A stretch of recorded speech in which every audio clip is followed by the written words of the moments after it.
सबसे पहले तो आपका बहुत बहुत धन्यवाद। और कैंसर की अगर हम बात करें, रक्त कैंसर आज के टाइम में दिन पे दिन बढ़ते जा रहे हैं। रक्त कैंसर नहीं, दूसरी कैंसर्स भी समय के साथ बढ़ते जा रहे हैं।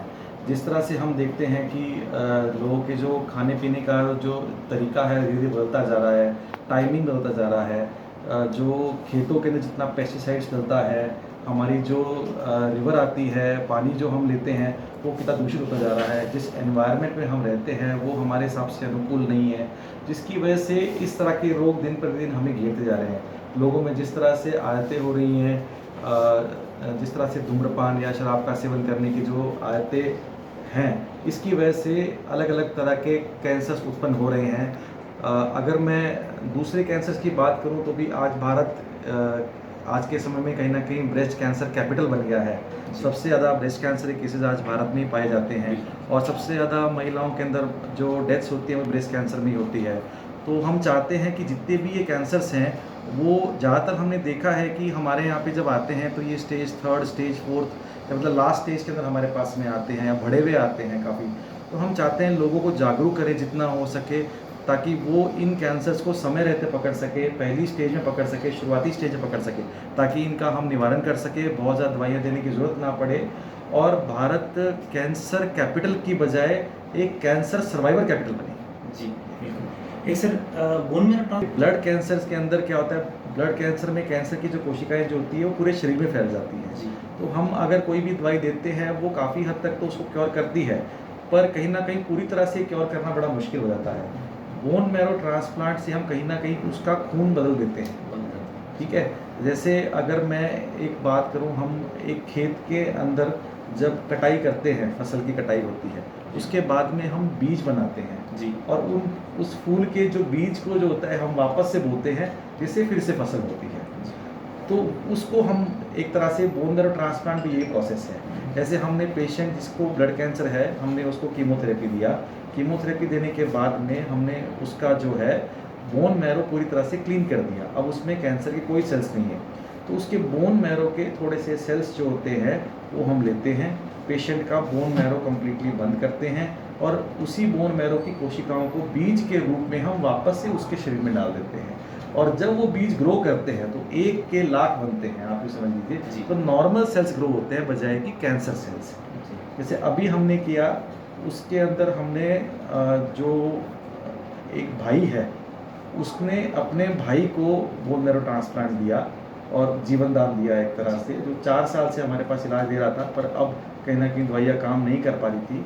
तो हमारे प्रिंसिपल साहब डॉक्टर गुंजन सोनी जी, डायरेक्टर साहब डॉक्टर एच एस कुमार साहब और हेड डॉक्टर सुरेंद्र बेनीवाल साहब, उनकी अगुवाई में हमने प्रॉपर नियमों के साथ इस ट्रांसप्लांट को किया और वो ट्रांसप्लांट सफल हुआ। और उसके अंदर हमने देखा कि जो बच्चा है वो अब पूरी तरह ठीक है, 18 साल का लड़का है, वो पूरी तरह ठीक है, लगभग 35-40 दिन उसको हो गए हैं और अब हम उसको धीरे धीरे छुट्टी भी कर देंगे। तो इस तरह से ये एक छोटी सी स्टोरी है उसकी, जो हमारे लिए आज की डेट में एक बहुत ही नॉर्मल स्टोरी है, क्योंकि यहाँ पे पीरियड में अभी तक लगभग 36-37 बोन मैरो ट्रांसप्लांट्स हो चुके हैं। सक्सेस रेशियो सब सफल है, सब कम्प्लीटली 100%। एक सर जैसे अपन मुंह का कैंसर है और दूसरे जो कैंसर होते हैं उसमें कहा जाता है कि गुटखे का सेवन नहीं करें, मादक पदार्थों का सेवन नहीं करें। वहीं अगर मैं ब्लड कैंसर की बात करूँ तो रोकथाम कैसे की जा सकती है इसकी? देखिए, छोटे बच्चों में जो कैंसर्स हैं उनका तो पता लगाया जाना बड़ा मुश्किल है। मुझे लगता है जैसे कि हम डॉक्टर्स डे पे या दूसरे दिनों के ऊपर हमने देखा है जगह जगह हेल्थ चेकअप कैंप्स लगते हैं और लगते हैं। मैं समझता हूँ फ्री सीबीसी कैंप लगना चाहिए कि हम जितने भी पेशेंट्स हैं उनका सीबीसी कंप्लीट करें, फ्री करें। ठीक है, तो जरा सी भी कोई अनियमितता होगी जिसके सिम्टम्स बॉडी में भी शो नहीं हो रहे, वो ज़्यादातर सीबीसी के अंदर हमें नज़र आ जाते हैं। तो इस तरह से हम उसको पकड़ सकते हैं कि ब्लड कैंसर उसमें है नहीं। बाकी दूसरे कैंसर से, ऐसे ब्रेस्ट कैंसर है तो उसके लिए सेल्फ ब्रेस्ट एग्जामिनेशन है। जितना महिलाओं को हम सेल्फ ब्रेस्ट एग्जामिनेशन सिखाएंगे उतना ही जल्दी वो अपने कैंसर को फर्स्ट स्टेज में पकड़ सकती है। जैसे आप अगर अपने हाथ से जब ब्रेस्ट को चेक करते हो, आप 1 सेंटीमीटर तक की गांठ को पकड़ सकते हो। 1 सेंटीमीटर मतलब स्टेज 1। स्टेज 1 के अंदर क्योर का मतलब कि आपको कोई कीमोथेरेपी किसी चीज़ की ज़रूरत नहीं है, आपने सिर्फ वो गांठ निकाली और फ्री। तो लगभग समझ लीजिए, अगर मैं गलत नहीं हूँ तो ज़्यादातर केस में देखा है कि 20-25 साल तक आपको बीमारी नहीं आती है। तो मैं समझता हूँ कि अगर हम कैंसर को पहली स्टेज में पकड़ लें, शुरुआती स्टेज में पकड़ लें, तो ज़्यादातर कैंसर ऐसे हैं जिनको हम पूरी तरह क्योर कर सकते हैं, अपने जीवन से निकाल सकते हैं, कैंसर नाम के शब्द को मिटा सकते हैं। जी। और ये बीमारी आने वाले टाइम में शुगर और बीपी से भी ज़्यादा अच्छी बीमारी कहलाई जा सकती है। प्रिकॉशन क्या रखें हम लोग इसमें, और किसी को हो ही ना कैंसर, इसके लिए क्या, किस कारण से हो जाता है ये? देखो, प्रिकॉशंस दो तरह की होती हैं। नंबर एक ये है कि हम ध्यान रखने वाली बात है। ध्यान रखने वाली बात ये कि आप खाना जो है साफ़ सुथरा खाना खाएं। कोशिश कीजिए अपने घर में किचन गार्डन बनाइए, छोटी सी जगह रखिए जहाँ पे आप अपने घर के मुताबिक जितना इस्तेमाल आपको करना है उतनी सब्जियां हैं, फल हैं, वो सब उगाइए, जिससे आप उनका सेवन करें। पहले ज़माने में बड़ा अच्छा हुआ करता था, घर में एक गाय एक भैंस हुआ करती थी, तो घर का दूध ही सब जने पिया करते थे उससे। तो वो अगर वो कहीं ना कहीं अगर आ सकती है चीज़ हमारे जीवन में, तो उससे बड़ा जो है मैं समझता हूँ किसी के पास दौलत नहीं है इससे बड़ी। तो इस तरह की चीज़ों को हमें अपनाना होगा। धूम्रपान है, शराब है, इनका गुटखा, इनका सेवन बंद करना होगा। हमें कुछ अवेयरनेस कैंपेन ऐसे चलाने पड़ेंगे, जैसे 30 डे क्विट स्मोकिंग चैलेंज, कि हमने 30 दिन का टारगेट दिया एक इंसान को जो रोज़ सिगरेट पीता है। उसको नहीं देंगे हम, उसकी वाइफ को देंगे, ठीक है, क्योंकि वो झूठ बोल सकता है, उसकी वाइफ झूठ नहीं बोलेगी, कि वो भी चाहेगी वो छोड़ दे। तो अगर वो 30 डेज क्विट स्मोक करता है तो हम उसे कुछ अप्रेजल के लिए कुछ ना कुछ उपहार दे सकते हैं छोटा मोटा, कि जिससे उसको लगे कि हाँ यार मैंने कुछ किया, ठीक है। तो इस तरह से हमें कैंपेन्स आने पड़ेंगे जिससे कि लोग इन चीज़ों को छोड़ें और अपनी नॉर्मल लाइफ में आए, अपने परिवार को संभालें और इस तरह की कैंसर नाम की बीमारी से दूर रहें। दूसरा तरीका ये है कि हम अवेयरनेस कैंपेन्स लाएँ। अवेयरनेस इन द सेंस, जैसे मान लो कि ब्रेस्ट है तो सेल्फ ब्रेस्ट एग्जामिनेशन है, उसके लोगों को प्रेरित करके आपको महीने में एक बार अपना सेल्फ ब्रेस्ट एग्जामिनेशन करना है। 1 मिनट लगता है, कोई खर्चा नहीं आता, आप बीमारी पकड़ सकते हैं। सर्वाइकल कैंसर के लिए हम लोगों को प्रेरित करें कि आप जितना जल्दी हो सके वैक्सीनेशन कराएं अपने बच्चों का। उसके अलावा जो बड़ी लेडीज़ हैं उनको बोलें आपको हर 3 साल के अंदर पैप स्मीयर एग्जामिनेशन कराना जरूरी है। अगर आप HPV किट से साथ कराते हैं तो 5 साल में एक बार कराना जरूरी है।